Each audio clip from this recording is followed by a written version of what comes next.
Hey, beautiful beings. Welcome back to the Faith and Frequency Book Club. In week one, we opened the four agreements with the reminder that everything in existence comes from one living source. God is not somewhere far away. God is the breath inside us and the truth that connects us. When we start from that place, the whole book becomes less about rules and more about returning to who we were created to be. In the introduction, Ruiz opened by saying that everything we see, touch, and experience is part of one living being called God. Nothing is separate. We are inside the same breath, the same love, the same creative presence. When you hear that through our faith lens, it means every part of your life is held by God and shaped through the frequency you choose to walk in. God is the source, and we are the expression. In chapter 1, The Domestication and the Dream of the Planet, it names something that we all know but rarely say out loud. We were raised inside someone else's dream, society's rules, family patterns, school expectations, traditions that helped shape us long before we had language for it. We were taught who to be, how to act, what to believe, and what it takes to be accepted. We agreed to those messages without even realizing it. Ruiz calls these agreements our book of law. Many of us call them scripts we never wrote, but somehow still obey. This chapter helps us recognize the judge inside us and the victim inside us, the part that condemns us and the part that absorbs shame. Both were trained, neither are the truth of who God created us to be. The most powerful insight in this week is that we fear being fully alive more than we fear death. We fear showing up as ourselves because we fear rejection. We fear not meeting someone else's idea of perfect. But God did not call us to perform for acceptance. God called us to live fully, honestly, courageously, and with the freedom Christ died to give us. Every time we break an old agreement, we get our power back.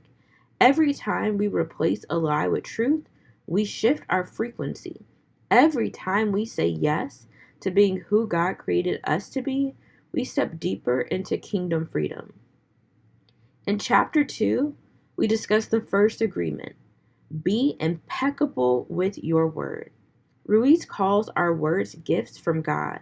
Scripture agrees. Words create, words carry spiritual weight, words form worlds. The first agreement asks us to use our words with purity, integrity, and intention, not perfection, intention. Our thoughts and words plant seeds in the soil of our mind and the minds of others. Those seeds can grow into hope or fear, joy or shame. Words can build a life or break a heart. Being impeccable with your word does not mean being flawless. It means refusing to speak against yourself. It means refusing to speak curses over your identity. It means refusing to water lies that God did not plant. When your words come from self love and God's truth, you feel lighter and more aligned. You show yourself compassion. You stop rehearsing old agreements that kept you small. This is why the first agreement is so powerful. It resets how you speak to yourself and how you speak into the world God entrusted to you. For a moment of faith, take one breath and ask God to show you a lie that you agreed to without knowing it, a lie about who you are or what you deserve. As it comes to mind, speak this prayer: God, I return this lie. I choose truth. I choose who you say I am. Let that truth settle in your spirit. For a moment of frequency tuning, close your eyes, say one kind sentence about yourself out loud. Notice the shift inside your body. That is your frequency rising. That is your inner alignment catching up with your spiritual identity.